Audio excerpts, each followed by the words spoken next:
Assalamualaikum teman-teman. Hai, kami dari kelompok 4B semester 4 Sekolah Tinggi Farmasi Muhammadiyah Tangerang dengan mata kuliah Sintesis Obat akan menjelaskan video yang berjudul Sintesis dan Karakterisasi Membran Kitosan Polyethylene Glycol sebagai Pengontrol Sistem Pelepasan Obat.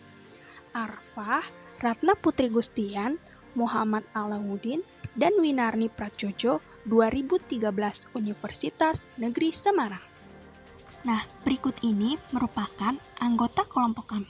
Ada Siti Nurjanah, Ulis, Yusuf Abdullah Fatah, Adi Irmaningsih, Nur Kartika Sari, Arinal Bima Fauzi, Rizky Prastio, Nasroh, Laila Madinatun Abidin, dan Muhammad Zakaria Ar-Razi.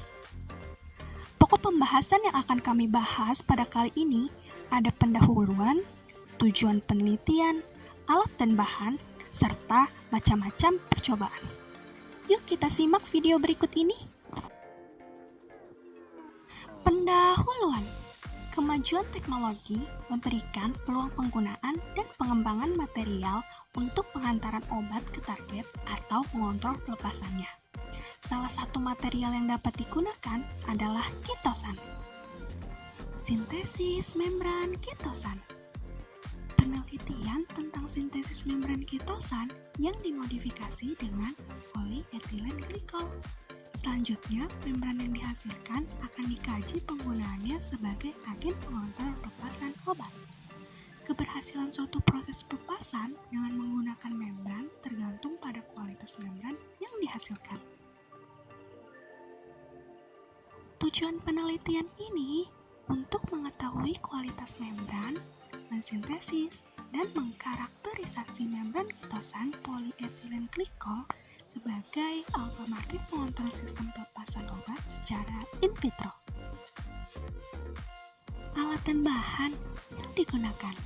Untuk alat-alat yang digunakan, ada alat-alat kelas, sel uji membran, penyaring vakum, jangka sorong, hot plate stirrer, spektrofotometer UV visible Shimadzu 1240, scanning elektron mikroskopi, neraca analitik Bauhaus dengan ketelitian 0,0001 gram, dan pH meter Eltic Instruments.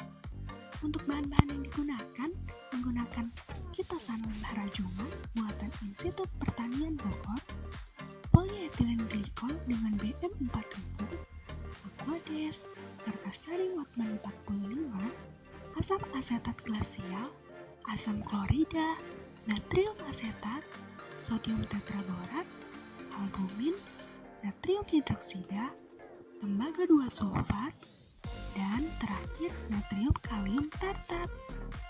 Selanjutnya ada macam-macam percobaan. Ada swelling index, analisis morfologi, perm selektivitas, uji partisi, dan penentuan koefisien difusi terhadap model obat. Gimana nih? Ada yang udah tahu belum? Yuk kita lanjut. Uji swelling. Uji swelling bertujuan untuk memprediksi banyaknya air yang dapat berdifusi ke dalam membran. Pada uji swelling, membran dalam buffer pH 5. Ternyata membran yang direndam larut. Hal ini disebabkan karena sifat kimia kitosan yang larut dalam pelarut asam dengan pH di bawah 6. Kitosan merupakan polimer hidrofilik yang memiliki pKa sekitar 6,5. Konsentrasi kitosan yang semakin tinggi pada membran kitosan polyethylene glycol menyebabkan gugus amina semakin bertambah sehingga interaksi antara kitosan dengan Aquades lebih mudah terjadi. Interaksi ini melibatkan ikatan antara gugus amina pada kitosan dengan gugus OH- dari air.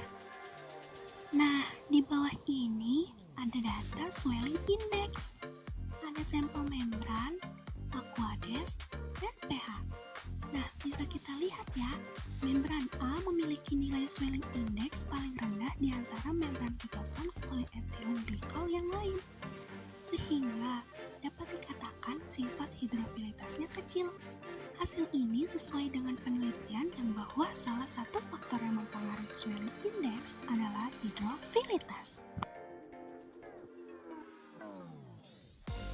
Analisis morfologi. Analisis morfologi membran dilakukan dengan instrumen scanning elektron mikroskopi. Bagian membran yang dikarakterisasi yaitu permukaan atas dan penampang melintang. Membran gambar 4 berdasarkan hasil foto scanning elektron mikroskopi, membran C terlihat penampang lintang membran tersebut berlapis dan asimetris. Permukaannya menunjukkan pori asimetris dan distribusi pori yang kecil, tetapi memiliki ukuran pori yang berbeda satu sama lain. Perm selektivitas. Perm selektivitas membran dapat dinyatakan dengan koefisien rejeksi. Koefisien rejeksi ini merupakan ukuran untuk menyatakan kemampuan membran untuk menahan spesies tertentu berdasarkan ukuran partikel. Semakin besar nilai koefisien rejeksi, berarti semakin selektif membran tersebut dalam melewatkan partikel-partikel albumin dari bagian umpan. Nah, berdasarkan gambar 3, dapat dilihat bahwa semakin lama koefisien rejeksi cenderung semakin menurun. Hal ini mengindikasikan bahwa semakin lama membran dilewati oleh solut, maka molekul-molekul solut akan tertahan pada pori-pori membran dan akan menghalangi partikel solut yang lain. Uji partisi. Uji partisi dilakukan dengan cara merendam membran dalam larutan buffer dengan pH 7,5 dan pH 9 yang mengandung 2 mg per mili albumin. Setelah itu, konsentrasi albumin yang tersisa diukur dengan spektrofotometer UV vis. Uji partisi ini bertujuan untuk menentukan koefisien partisi atau KD membran terhadap model obat albumin.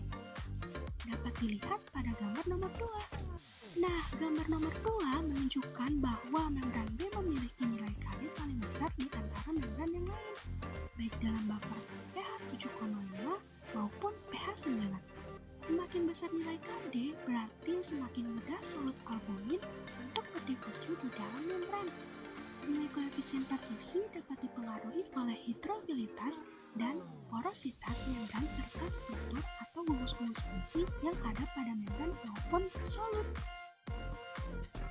Nah, yang terakhir, karakterisasi membran polyethylene glycol yang lainnya.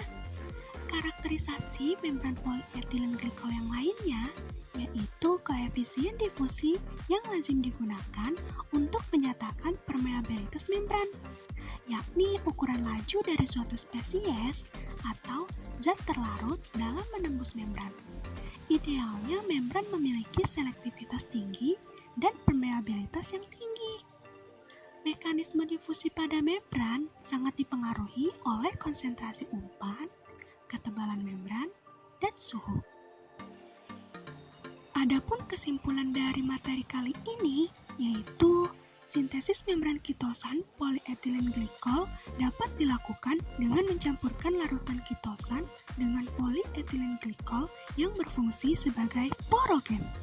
Hasil karakterisasi menunjukkan bahwa membran B merupakan membran yang paling selektif karena memiliki koefisien rejeksi yang lebih besar dibandingkan membran A dan C.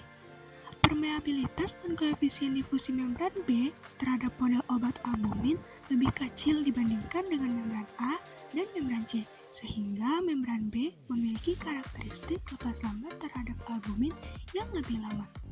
Terima kasih. Semoga videonya bisa bermanfaat ya, terutama bagi yang menontonnya. Cukup sekian dari kelompok kami. Lebih kurangnya mohon maaf. Wassalamualaikum warahmatullahi wabarakatuh.